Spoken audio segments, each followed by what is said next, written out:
Индия – это не только боги.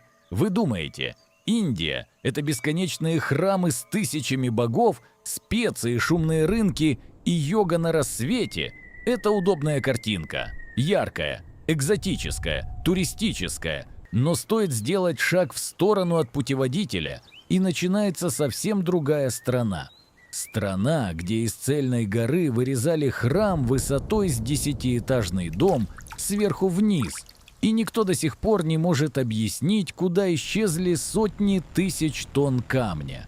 Страна, где в джунглях на стенах пещер нарисованы фигуры без лиц в чем-то, напоминающем комбинезоны, рядом с дисками в небе, и материалы были переданы в НАСА, но официальный ответ так и не прозвучал. Страна, где на высоте 5 километров лежат сотни скелетов людей из разных эпох и разных генетических групп, и ни одна версия не объясняет все сразу, и в финале дверь без петель и без замка. За ней, по оценкам, может находиться больше золота, чем в резервах большинства государств мира. Дверь, которую Верховный суд Индии официально запретил открывать. Сегодня 5 мест, 5 историй. Ни одной, которую вам расскажут на экскурсии. Самое невероятное в конце.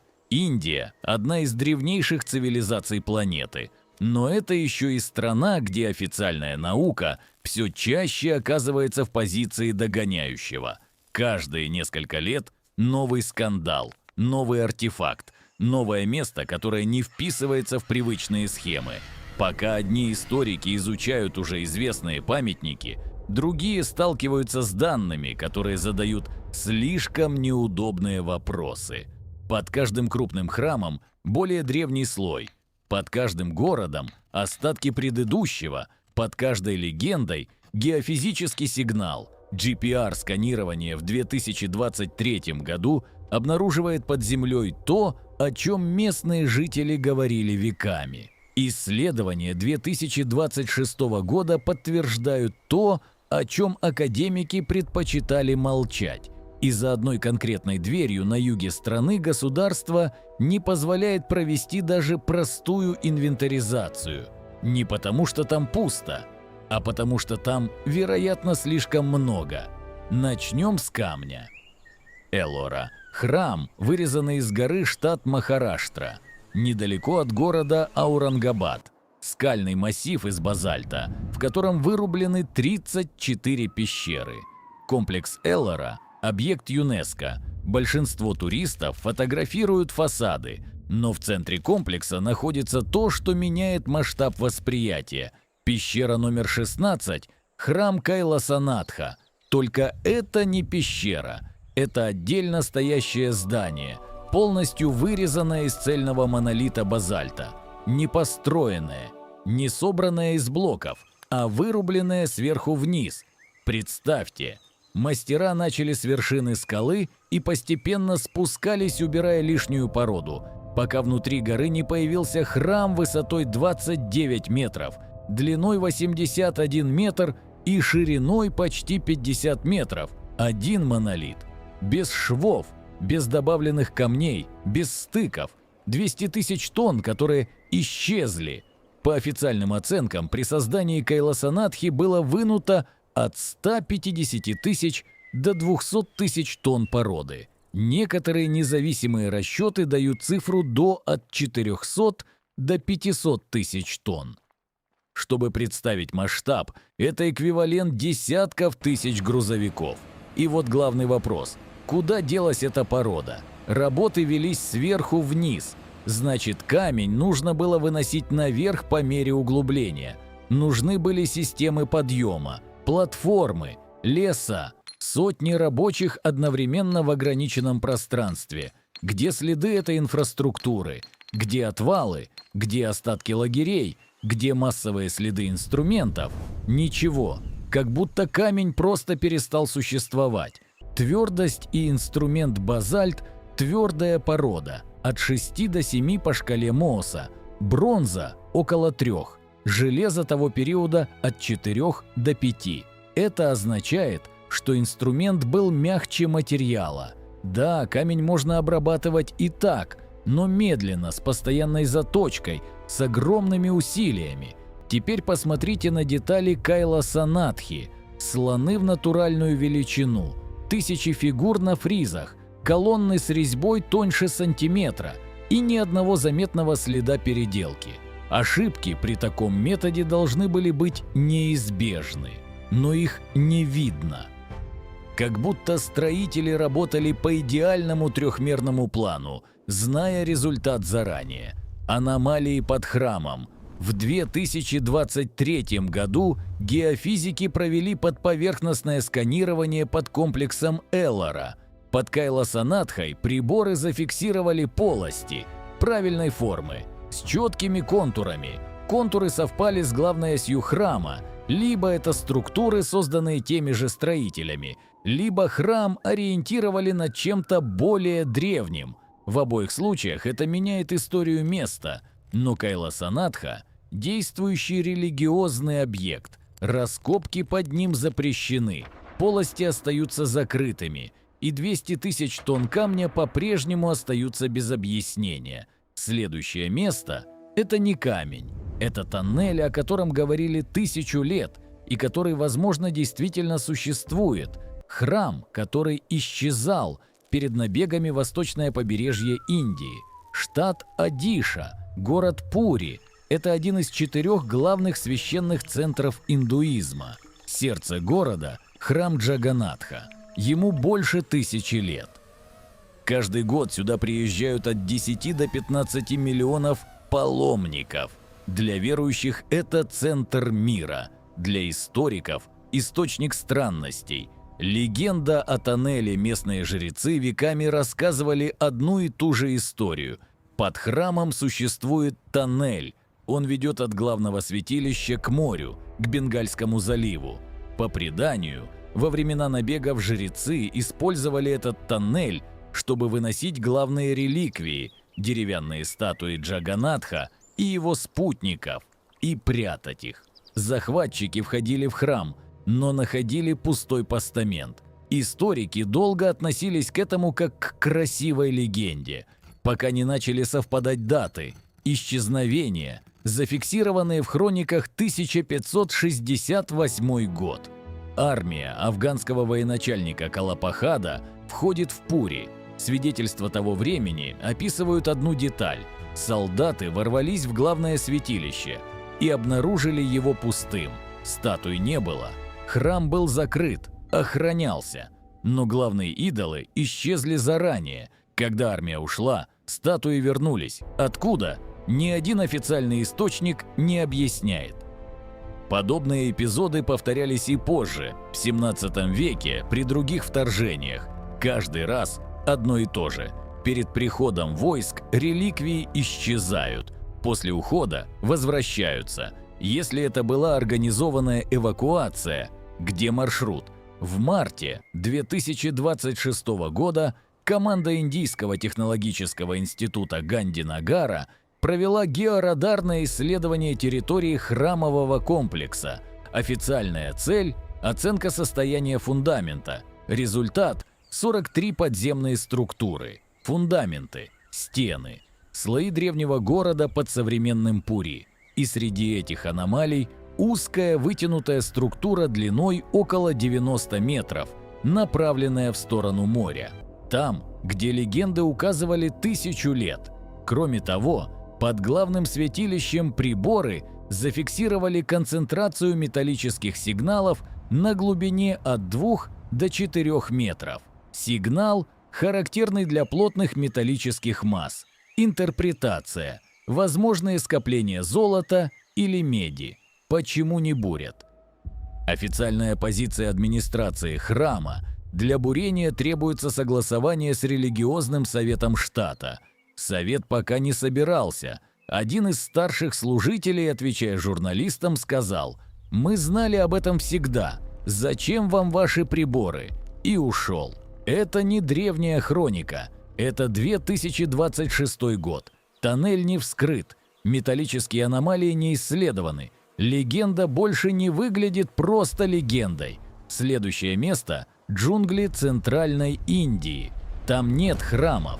Только скалы и рисунки, и фигуры, которые не похожи ни на людей, ни на богов. Рисунки, которые не вписываются. Центральная Индия, штат Чхаттисгарх, район Чарама. Это не туристическое направление. Это красные скалы, густые джунгли и сотни небольших деревень, о которых за пределами региона почти никто не слышал. В 2014 году местный археолог Джейрам Бхагот исследовал наскальные рисунки в пещерах возле деревень Чандели и Гатитола. Он искал обычное для региона – сцены охоты, изображения животных, бытовые сюжеты, но нашел нечто другое. Фигуры без лиц рисунки выполнены охрой и белым пигментом. Предварительная датировка – от 6000 до 10 тысяч лет. Среди привычных сцен охоты есть изображения фигур, которые не похожи ни на людей, ни на животных. Они выше человеческого роста. Их тела имеют правильную, почти геометрическую форму. У некоторых на голове округлая гладкая поверхность, без глаз, без рта, без носа. Вместо лица овальный контур, напоминающий стеклянный шлем. Рядом с ними дисковидные объекты. Один парит в воздухе, другой имеет выступающие элементы по краю. Третий изображен с линией позади, словно движется. Художник не рисует абстракцию, он рисует сцену. Фигуры стоят рядом с людьми, в некоторых композициях взаимодействуют. Документировал или фантазировал? Археология осторожна. Официальное объяснение звучит так: ритуальные маски, мифологические персонажи, стилизация. Но есть проблема. Обычные сцены в этих же пещерах выполнены реалистично. Животные узнаваемы, пропорции соблюдены. Движение передано точно. Это означает, что художники умели рисовать. Если они хотели изобразить человека, они делали это узнаваемо. Почему же некоторые фигуры выглядят так, будто автор сознательно подчеркивал их нечеловечность? Легенды племен, местные племена региона рассказывают предания о небесных существах, которые приходили за людьми. Те, кого они забирали, не возвращались. Это устная традиция, существующая задолго до контакта с внешним миром. Конечно, делать прямой вывод было бы безответственно, но когда? Есть рисунки возрастом от 8 до 10 тысяч лет, есть легенды о небесных существах, есть фигуры с дисками в небе. Пространство между мифом и изображением начинает сужаться. В 2016 году химический анализ охры, использованный для одной из самых странных фигур, показал, что состав пигмента отличается от остальных. Источник добычи не совпадает ни с одним известным месторождением региона. Это может быть случайность. А может означать, что художник сознательно выбрал особый материал для конкретного изображения. Почему? Тишина-материалы были переданы в Институт астробиологии НАСА не с утверждением, а с вопросом. Официального ответа не последовало. Пещеры не охраняются, туристического потока нет, освещения нет, рисунки остаются в темноте, и каждый, кто смотрит на них, возвращается с фотографиями и новыми вопросами. Озеро скелетов Гималаи, штат Уттараханд, высота более 5000 метров, небольшое ледниковое озеро Роопкунд. Большую часть года оно скрыто льдом. В 1942 году британский лесничий обнаружил здесь сотни человеческих скелетов. Не один, не 10, сотни. Они лежали на камнях, в воде, на склонах. Позже число оценили от 300 до 350 человек. Первая гипотеза – японские солдаты времен Второй мировой. Но радиоуглеродный анализ показал – кости старше на 1000 лет. Большинство датируется примерно 9 веком. Все погибли примерно одновременно. Причина смерти – сильные удары по черепу сверху. Без следов оружия, без следов боя. Версия – смертоносный град с огромными градинами. Это объясняло травмы. Вопрос закрыли. 2019 ДНК меняет все международная команда провела масштабный генетический анализ. Результат. Скелеты разделились на 3 группы. Первая – южноазиатского происхождения, 9 век. Вторая – люди с генетическими маркерами Восточного Средиземноморья, Греция, Крит. Они погибли позже первой группы, с разрывом примерно в 1000 лет. Как люди из Средиземноморья оказались на высоте 5000 метров в Гималаях в 15-16 веках. Торговых маршрутов туда не было, военных экспедиций тоже. Третья группа – генетический профиль, не совпадающий ни с одной из 2 первых. Описание в публикации звучит осторожно. Неопределенное происхождение. Озеро, которое не дает ответа в 3 группы, 3 эпохи. Одно крошечное озеро. Каждое лето, когда лед отступает, на поверхность выходят новые кости. Фрагменты одежды, деревянные предметы. Они разрушаются, уносятся водой. Ни одна экспедиция не работала здесь достаточно долго, чтобы систематизировать находки полностью. История буквально растворяется на глазах. Следующее место – юг Индии. Храм, который уже признан самым богатым в мире. И дверь, которую государство официально не разрешает открыть. Дверь без замка Южная Индия. Штат Керала. Город Тируванантапурам. Храм Падманабхасвами – один из самых древних и почитаемых вишнуитских храмов страны. Он управляется бывшей королевской семьей Траванкора, династией, которая столетиями контролировала богатейшие торговые пути Индийского океана. Официальная история храма насчитывает более 500 лет, но письменные упоминания о нем встречаются уже в текстах VI века. На протяжении веков правители Траванкора приносили в храм часть государственной казны – золото, драгоценности, реликвии, и все это запечатывалось под землей. 2011 год. Вскрытие. По решению Верховного суда Индии в 2011 году были открыты 5 из 6 подземных хранилищ храма.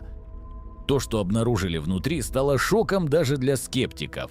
Золотые статуи высотой более метра, цепи весом в несколько килограммов каждая, мешки с алмазами, рубинами, изумрудами, троны, короны, доспехи, сотни килограммов золота, оценка от 22 до 25 миллиардов долларов. И это по самым осторожным подсчетам. В одно мгновение храм Падманабхасвами стал самым богатым религиозным учреждением мира. Но это было только 5 хранилищ. 6-е осталось закрытым – Vault B. Это хранилище обозначается как Vault B. Дверь не имеет видимого замка, не имеет петель, не имеет механизма открытия. На ней выгравированы 2 кобры в натуральную величину.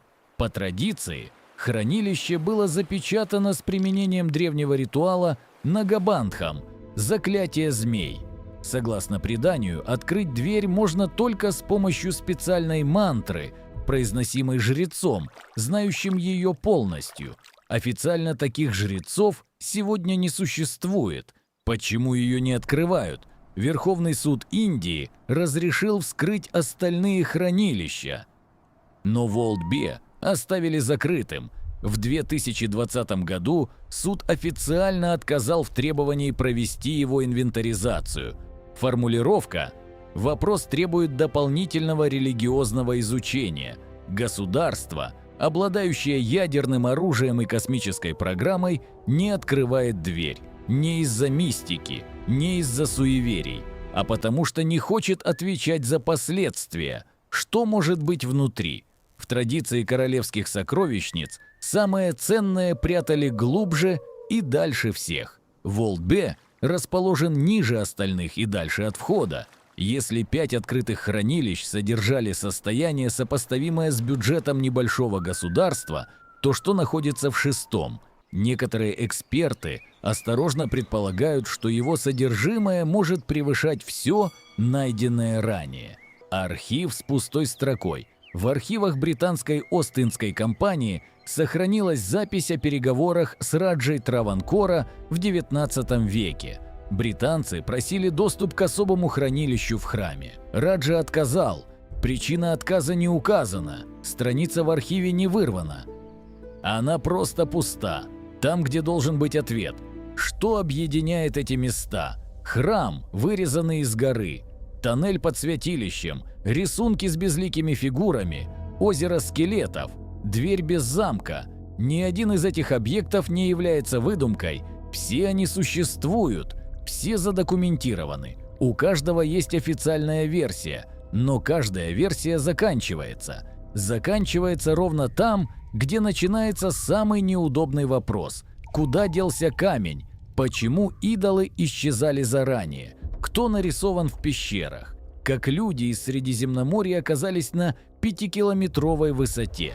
И что скрыто за дверью с кобрами? Это не мистика, это граница знания. Индия – это не просто страна древних храмов, это место, где под каждым камнем слой истории, который еще не прочитан. И иногда кажется, что сама Земля здесь знает больше, чем готовы признать те, кто ее изучает.